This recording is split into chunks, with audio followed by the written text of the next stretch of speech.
Hello students. So today we are going to discuss the next concept of oogenesis. In our previous video we have discussed about the details of oogenesis process. Previous video में हमने पूरी detail से जाना था oogenesis के बारे में कि कैसे प्रोसेस शुरू होती है, कौन कौन से फेजेज आते हैं।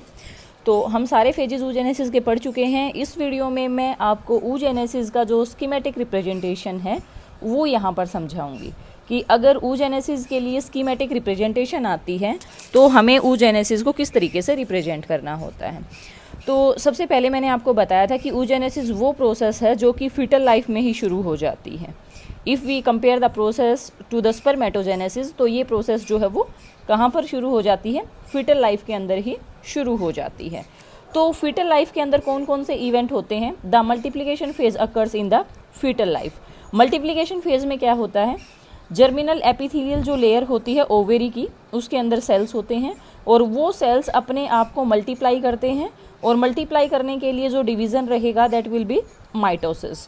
तो यहाँ पर जो डिवीज़न चल रहा है वो माइटोटिक डिवीज़न है। माइटोसिस यहाँ पर हो रही है और माइटोसिस हो रही है मल्टीप्लिकेशन फेज़ में, और ये सारी एक्टिविटी कहाँ पर चल रही है? फीटल लाइफ के अंदर। So till here the division is mitosis. यहाँ पर जो डिवीज़न है वो कौन सा है? माइटोसिस है। सो यहाँ पर फीटल लाइफ के अंदर हर एक ओवेरी के अंदर लाखों प्राइमरी oocyte जो है वो बनकर स्टोर हो जाते हैं। उसके बाद फीमेल का जन्म हो जाता है, बेबी गर्ल का जन्म हो जाता है, उसका बर्थ हुआ, उसके अंदर चाइल्डहुड आया और चाइल्डहुड के अंदर आई एज ऑफ प्यूबर्टी। तो यहाँ पर देखिए, जब तक उसकी प्यूबर्टी की एज आती है तो उसका बर्थ और चाइल्डहुड ये फेजेस क्रॉस होते हैं। तो इस फेजेस को हम बोलते हैं, these phases are collectively known as growth phase. ये यहाँ पर ग्रोथ फेज कहलाएगा। तो इस दौरान क्या हुआ कि फीटल लाइफ के अंदर प्राइमरी oocyte बनकर तैयार हो गए, और यहाँ पर मैंने आपको बताया था कि इस प्राइमरी oocyte के अंदर मियोसिस की भी हल्की सी शुरुआत यहाँ पर हो जाती है। मियोसिस होती नहीं है, शुरुआत हो जाती है, और यहाँ पर मियोसिस के अंदर ही ये प्राइमरी oocyte अरेस्ट हो जाता है, डिवीज़न पूरा नहीं हो पाता। मियोसिस की प्रोफेज 1 में यहाँ पर ये अरेस्ट रहता है, पिछली वीडियो में मैंने आपको बताया था। अब यहाँ पर देखो क्या होता है, जैसे ही प्यूबर्टी की एज आती है तो प्यूबर्टी की एज आते ही ये जो प्राइमरी oocyte होता है, यहाँ से हम इसको यहाँ ले आए हैं। अब इस प्राइमरी oocyte के अंदर चेंजेस आने शुरू होंगे। यहाँ पर ये ऊपर वाला ही primary oocyte as it is आया है, इसके अंदर सिर्फ ग्रोथ हो रही है। तो इसके अंदर ग्रोथ होगी, तो ग्रोथ के दौरान इसके अंदर क्या क्या चेंजेस आएंगे? ये प्राइमरी फॉलिकल बनेगा, प्राइमरी से सेकेंडरी बनेगा, सेकेंडरी से टर्शरी बनेगा, और टर्शरी से ये बनेगा ग्रेफियन फॉलिकल। इसके अंदर अब चेंजेस आ रहे हैं, इस वाले के अंदर प्राइमरी, सेकेंडरी, टर्शरी और ग्रेफियन फॉलिकल। जब ये ग्रेफियन फॉलिकल बन चुका होगा यहाँ पर इसके अंदर ही, तो यहाँ पर एक और डिवीज़न साथ साथ होगा इसके अंदर, and that will be the meiotic division. First meiosis यहाँ पर होगी, और फर्स्ट मियोसिस होगी तो यहाँ पर क्या बनेगा? यहाँ पर एक बनेगा सेकेंडरी oocyte और एक बनेगी पोलर बॉडी। आप सेल की साइज़ में डिफरेंस यहाँ पर देख सकते हैं कि एक जो सेल है वो साइज़ में काफ़ी बड़ा है और दूसरा जो सेल है उसका साइज़ जो है वो छोटा है। जो छोटे साइज़ वाला जो सेल है that is known as polar body, और जो बड़े साइज़ का सेल है इसको हम बोलते हैं सेकेंडरी oocyte। देखो यहाँ पर सेल साइज़ के अंदर डिफरेंस आया है, सेकेंडरी oocyte बड़ा रह गया क्योंकि इसके अंदर साइटोप्लाज्म खूब सारा है। लेकिन ये जो फर्स्ट पोलर बॉडी है ये बनी है सिर्फ और सिर्फ क्रोमोसोम नंबर को हाफ करने के लिए। यहाँ पर इसके अंदर क्रोमोसोम नंबर था 46। अगर एक सेल से 2 सेल नहीं बनते तो क्रोमोसोम नंबर हाफ नहीं हो पाता। तो इसलिए यहाँ पर गैमेट बनाने के लिए, हैप्लॉइड बनाने के लिए 2 सेल तो बनने थे, लेकिन एक सेल छोटा बन गया, और ये जो सेल छोटा बना है फर्स्ट पोलर बॉडी, ये यहाँ पर आगे चलकर डिजनरेट हो जाएगा। हम यहाँ पर ये नहीं कहेंगे कि इसके अंदर डिवीज़न होगा या नहीं होगा, टिल +2 यहाँ पर इसका कोई जिक्र नहीं है। तो यहाँ पर ये एनप्लॉइडी आ गई, हैप्लॉइड आ गई, फर्स्ट पोलर बॉडी। यहाँ से कई बार क्वेश्चन आ जाता है कि अगर पोलर बॉडी का यूज़ ही नहीं है तो पोलर बॉडी बनती क्यों है? पोलर बॉडी बनती है to maintain the number of chromosome in gamete in ovum. Ovum के अंदर गैमीट का नंबर जो है, क्रोमोसोम का नंबर मेंटेन करने के लिए। इसके बाद अगर हम बात करते हैं तो यहाँ पर सेकेंडरी oocyte बन गया। अब ये जो सेकेंडरी oocyte है ये ओवुलेशन में बाहर निकल कर आ जाएगा। यहाँ पर ग्राफियन फॉलिकल रप्चर हो गया और ग्राफियन फॉलिकल के अंदर से रप्चर होने के बाद जो बाहर आता है वो हमारा सेकेंडरी oocyte होता है। अब यहाँ पर ये जो सेकेंडरी oocyte है, देखो यूजुअली तो हम क्या पढ़ते हैं कि 2 मियोसिस होनी चाहिए। एक मियोसिस तो यहाँ पर हो गई, फर्स्ट मियोटिक डिवीज़न हुआ था प्राइमरी oocyte के अंदर, उससे हमें एक पोलर बॉडी मिल गई थी और एक सेकेंडरी oocyte मिल गया था। अब सेकेंडरी oocyte के अंदर होनी चाहिए मियोसिस 2 और मियोसिस 2 से हमें एक और पोलर बॉडी मिलेगी और दूसरा मिलेगा हमें ओवम। यूजुअली बेसिक तो है इसका ये कि हमें एक पोलर बॉडी और मिल जाएगी और हमें एक जो मैच्योर ओवम है वो हमारे पास आ जाएगा यहाँ पर। नेचर तो ये कहता है कि ऐसा होना चाहिए, लेकिन ऐसा होता नहीं है। यहाँ पर देखो पोलर बॉडीज दोनों ही डिजनरेट हो जाती हैं, इनका कोई यहाँ पर मोटिव नहीं होता और मियोसिस 2 हमारी होती ही इक्वेशनल डिवीज़न है। तो होता क्या है एक्चुअली फीमेल की बॉडी के अंदर, उसकी हम बात करते हैं। ये जो सेकेंडरी oocyte है, ये सेकेंडरी oocyte ओवुलेशन में बाहर आ जाता है, यानी कि ये सेकेंडरी oocyte ओवेरी के अंदर से रिलीज हो जाता है और ये सेकेंडरी oocyte पहुंच जाता है फैलोपियन ट्यूब के अंदर, फीमेल के ओविडक्ट के अंदर ये पहुंच जाता है। अब फैलोपियन ट्यूब में इस सेकेंडरी oocyte का क्या होता है, देखिए ये है सेकेंडरी oocyte फैलोपियन ट्यूब के अंदर। This is secondary oocyte in fallopian tube, ये है यहाँ पर secondary oocyte। Secondary oocyte release हो गया और सेकेंडरी oocyte रिलीज होकर कहाँ पर पहुँच गया, फीमेल की फैलोपियन ट्यूब के अंदर।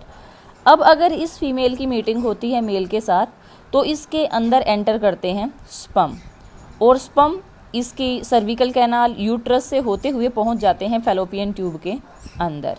यहाँ पर ये सेकेंडरी oocyte है।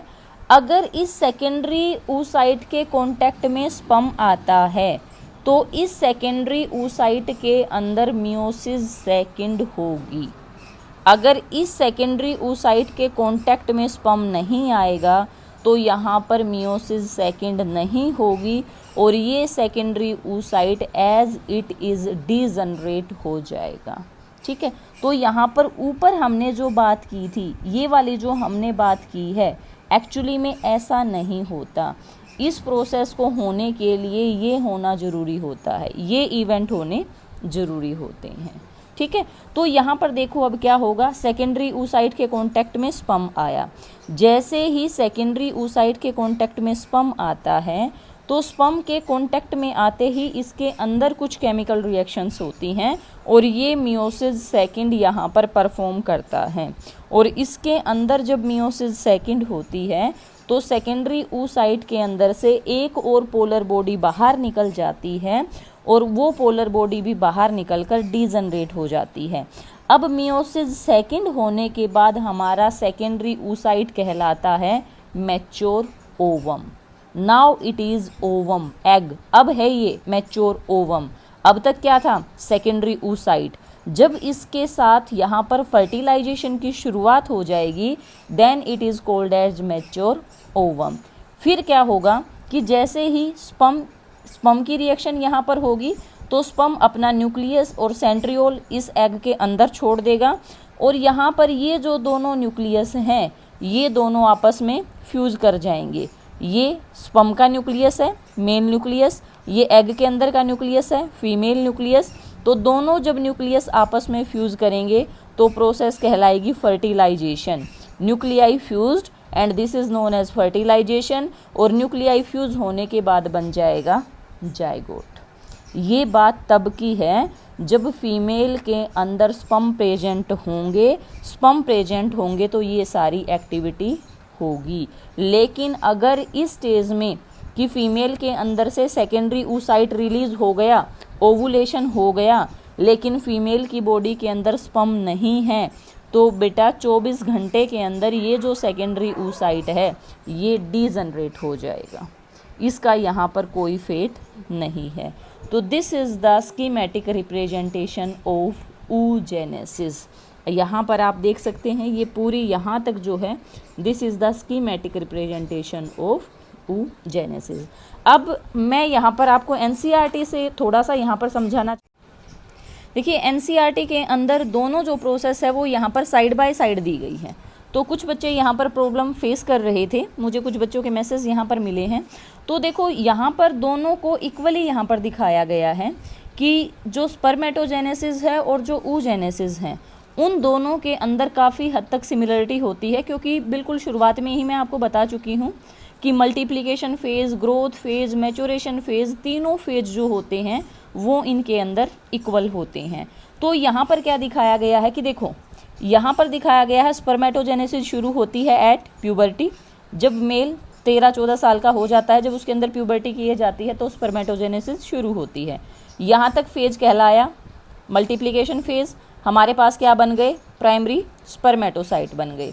प्राइमरी स्पर्मेटोसाइट के अंदर फर्स्ट मियोटिक डिवीज़न हुआ, सेकेंडरी स्पर्मेटोसाइट बन गए। तो यहाँ पर प्राइमरी स्पर्मेटोसाइट के अंदर क्रोमोसोम नंबर था यहाँ पर 46, लेकिन जब यहाँ पर सेकेंडरी स्पर्मेटोसाइट बना है तो यहाँ से यहाँ तक मियोसिस 1 हो चुकी है और यहाँ पर क्रोमोसोम नंबर हो गया 23। उसके बाद सेकेंड मियोटिक डिवीज़न होगा और सेकेंड मियोटिक डिवीज़न के अंदर जो है वो हमारे बनेंगे स्पर्मेटिड, और स्पर्मेटिड के अंदर भी क्रोमोसोम नंबर क्या है 23, और स्पर्मेटिड के अंदर डिफ्रेंशिएशन होगा। देखो डिफ्रेंशिएशन वर्ड का मीनिंग क्या होता है कि ये सेल होता है। जब एक सेल किसी पर्टिकुलर फंक्शन को परफॉर्म करने के लिए अपनी शेप को, अपने साइज़ को, अपनी ऑर्गेनेलीज को चेंज कर लेता है तो उस प्रोसेस को हम बोलते हैं डिफ्रेंशिएशन। तो यहाँ पर जो स्पर्मेटिड है दीज आर अनडिफ्रेंशिएटेड सेल, और डिफ्रेंशिएशन होने के बाद ये क्या बन जाते हैं, स्पर्म बन जाते हैं। तो ये तो प्रोसेस है हमारी यहाँ पर स्पर्मेटोजेनेसिस। कई सारे बच्चे तो यहीं पर कंफ्यूज हो जाते हैं कि ये जो दिखाया गया है ये क्या दिखा दिया है। बेटा यहाँ तक जो प्रोसेस चल रही है दैट इज़ मल्टीप्लिकेशन फेज़, यहाँ तक यही प्रोसेस चल रही है और आगे यही दिखाया गया है। यहाँ पर ये दिखाया गया है कि जो एक सेल के अंदर होगा वही इन सभी सेल्स के अंदर यही प्रोसेस एज इट इज़ चलेगी। तो अब oogenesis में भी देखो एनसीईआरटी में क्या दिखाया गया है, ऊगोनिया है यहाँ पर, यानी जर्मिनल एपिथेलियल सेल्स हैं, उनके अंदर यहाँ पर मल्टीप्लिकेशन फेज चल रहा है और लास्ट में क्या बन जाते हैं, प्राइमरी oocyte। यहाँ तक की जो एक्टिविटी है वो कब हो रही है, फीटल स्टेज के अंदर। जब फीमेल की स्टेज में है, फीटल स्टेज में है। उसके बाद जब फीमेल प्यूबर्टी पर पहुँच जाएगी तो कौन सा डिवीज़न होगा, first meiotic division.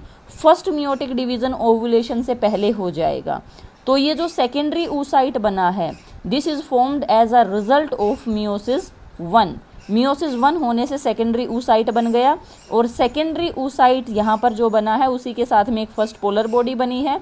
First polar body हो जाएगी डीजनरेट, क्योंकि इसका रिप्रोडक्शन के अंदर कोई रोल नहीं है। और यहाँ पर सेकेंड पोलर बॉडी, क्योंकि सेकेंडरी oocyte के अंदर अब कौन सी मियोसिस होगी, यहाँ पर होगी मियोसिस सेकेंड। तो मियोसिस सेकंड जब होगी तो एक हमारे पास ओवम बन जाएगा और एक बन जाएगी सेकंड पोलर बॉडी। लेकिन process is not so simple as shown here, क्योंकि अभी मैंने पीछे आपको बताया था कि ये वाली जो प्रोसेस है ये प्रोसेस कब होगी, जब फर्टिलाइजेशन होगी। जब इस सेकेंडरी oocyte के कॉन्टैक्ट में स्पर्म आएगा तो फर्दर ये प्रोसेस होगी। अगर सेकेंडरी oocyte के कॉन्टैक्ट में स्पर्म नहीं आएगा तो ये प्रोसेस नहीं होगी। तो अगर सेकेंडरी oocyte के कॉन्टैक्ट में ये नहीं आता है तो ये सेकेंडरी oocyte डीजनरेट हो जाता है, और इसके साथ साथ बहुत सारे चेंजेस यूट्रस के अंदर, ओवेरी के अंदर, फीमेल के अंदर आते हैं, जिनको हम नेक्स्ट टॉपिक मेंस्ट्रुअल साइकिल के अंदर पढ़ेंगे। तो इसके बाद एक बिल्कुल छोटा सा टॉपिक रहता है that is the hormonal control of oogenesis। तो इसके बाद हम उसको जानेंगे। थैंक यू बेटा।